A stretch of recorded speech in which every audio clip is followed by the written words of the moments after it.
is for arteriosclerosis, which is really the shortest answer to Obama. Yes, we can. No, we can't. Have you tried to? The zoning committee, the planning committee, the environmental impact study? Try putting that on the end, on the asterisk after yes, we can. America is seizing up. I cite the most obvious example in my book, the 10-year hole in the ground in Lower Manhattan, that should shame every one of us here. Because destroying those buildings is something America's enemies did to us. Leaving the hole in the ground for a decade is something we did to ourselves. The Empire State Building, which was the tallest in the world back then, was put up in 18 months during a depression. Where's that spirit today? What can you do in 18 months today? At that 10-year hole in the ground in Lower Manhattan is profound and eloquent in what it's telling us about American sclerosis. G is for global retreat. As Britain and other great powers quickly learned, the price of big government at home is an ever smaller presence abroad. First comes reorientation and the shrinking of the horizon. After empire, Britain turned inward. Between 1951 and 1997, the proportion of government expenditure on defence fell from 24% to 7%, while the proportion on health and welfare rose from 22% to 53%. And that's before Tony Blair's new Labour government came along in 1997 to widen the gap even further. Now, I'm sure, you know, for that 53% welfare spending, you saw what a bang for the buck they got in the scenes on your TV screens this last week. When they spent that, within living memory, the city in flames on our TV screens every night, governed a fifth of the Earth's surface and a quarter of its population.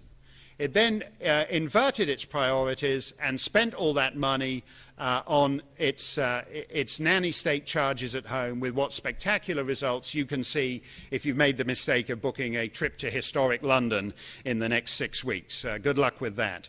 That is the same trajectory every great power embarks upon in retreat, because you can have Euro-sized entitlements at home or a global reach abroad, but not both. And you can see it already in our silly little pseudo-war in Libya. I don't know how many of you remember the Libya war. It was in all the papers for about 48 hours. It's still going on out there, apparently, and then it fell off the radar screen. I believe it's in the Guinness Book of Records for the world's fastest quagmire, so there is that to be said for it. The president spent the first month of the war telling the American people, oh, you don't need to worry, we're not running this show, we're just along for the ride, we don't go to the meetings, the point of the war is on a need-to-know basis, and we don't need to know, it's not a war, it's a kinetic scope limited action. And they eventually announced, so reluctant were they to have anything to do with the kinetic scope limited action, that they eventually announced that the new Supreme Allied Commander of kinetic scope limited action was General Bouchard, a Canadian general. I'm a Canadian. I didn't even know we still had generals. But I said on Fox News that week that as much as I like the idea of Canadian military commanders randomly invading Muslim nations, I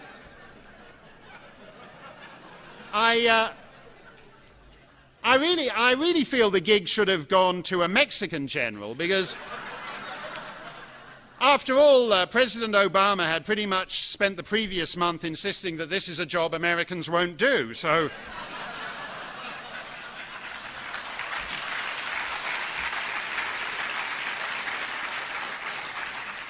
war is hell, but kinetic scope limited action is purgatory. Putin in the Kremlin, the Politburo in Beijing, the mullahs in Tehran, they're all enjoying this glimpse of the post-American world in Libya right now. A world in which the global order maker of the last 60 years not only can't enforce its will, but no longer makes any serious attempt to do so. They're looking forward to that world. E is for engineering. The ideological homogeneity and social engineering of our education system would be regarded as child abuse, I think, in any other age. Aside from its other defects, it diverts too many Americans into frivolous, unproductive activity while our competitors get on with the real work. In 1940, a majority of the US population had no more than a grade 8 education. By 2008, 40% of 18 to 24-year-olds were enrolled in college. So on track to a world in which the typical American is almost twice as old by the time he completes his education as he was in 1940. He spent over twice as long in the classroom, and in theory gotten twice as much attention from his school mom because the pupil-teacher ratio is half of what it was a century ago. Education is the biggest single structural defect in the United States right now. No country needs to send a majority, never mind all, as is President Obama's ambition, all of its children to college, and no country should. If only because not every child has the aptitude to benefit, and not every child who has the aptitude wants to go or needs to. And for most who wind up there, college is a waste of time and money and life. Hacks pretend to teach, slackers pretend to learn, and employers pretend it's a qualification. We have $1 trillion. American individuals hold $1 trillion just in college debt. That's the equivalent of a G7 economy, just in one small boutique niche market of debt. You'll recall that before she ascended to the throne of First Lady, Michelle Obama worked for the University of Chicago Hospital. She wasn't a nurse, she wasn't a doctor, she wasn't even a janitor. She was taken on by the hospitals to run, quote, programs for community relations, neighborhood outreach, staff diversity, and minority contracting, unquote. She was a diversicrat, a booming industry in elite America. In 2005, just as her husband was coming to national prominence, by strange coincidence, the happy coincidence with which the ruling class in Chicago are often blessed, she received an impressive $200,000 pay raise and was appointed Vice President for Community and External Affairs in charge of managing the hospital's business diversity program. Mrs. Obama famously complained that America is, quote, just downright mean, unquote. And you can see what she's getting at. She had to make do with a lousy $316,962 plus benefits for a job so necessary to the hospital that when she quit to become First Lady, they didn't bother replacing her. Leave corporate America. That's what she boasted she did. Yes, indeed, it makes sense. Leave corporate America and get a non-job as a diversity enforcement officer. That's where the big bucks are. You go over the Connecticut River to our neighbors in Vermont, and if you go to any Vermont college and talk to the students, the ambition of most of them is to work for a, quote, non-profit. Sounds so nice, doesn't it? The entire state of Vermont is a non-profit.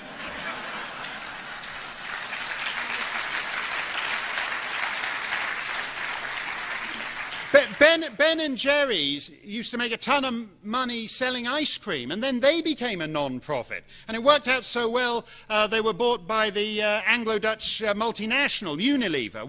I can't remember when. Ben approved the deal, and Jerry didn't like it, or Jerry liked the deal, and Ben didn't like it. But the one who did like it said we're a wholly independent subsidiary. It's of Unilever. It's Uniben or Jerry Lever or something like that. And the other guy just gets on with all the non-profit stuff now. So the entire state of Vermont is a non-profit. So's America, actually, because when you're $15 trillion in the hole, you're the all-time champion non-profit of non-profits.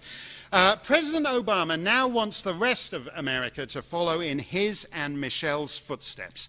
This is the diversion of too much human capital into wasteful and self-indulgent activity. They don't do it in China, they don't do it in India, and eventually those differences will tell.